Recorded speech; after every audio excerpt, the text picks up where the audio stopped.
welcome back to our channel. Today's video I'm going to show you how you can change the Amazon shipping address after ordering. So first of all, launch your browser, then get logged into your Amazon account. Select your profile or your username on your top right. Now under your orders, you will see track and manage your orders. Tap onto it. Likewise, if you have any order, you will see it right here. In my case, I don't have any, but if you have any, you will see your order right here, all the order details. On the right hand side of that specific order, you will see view or edit order. So for instance, if the order has already been shipped, then there is no way that you can change your delivery address. However, if it has been only a couple minutes since you placed your order, you may go ahead and select view or edit order.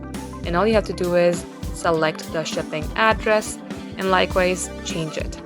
So guys, you can only do it within a certain period of time.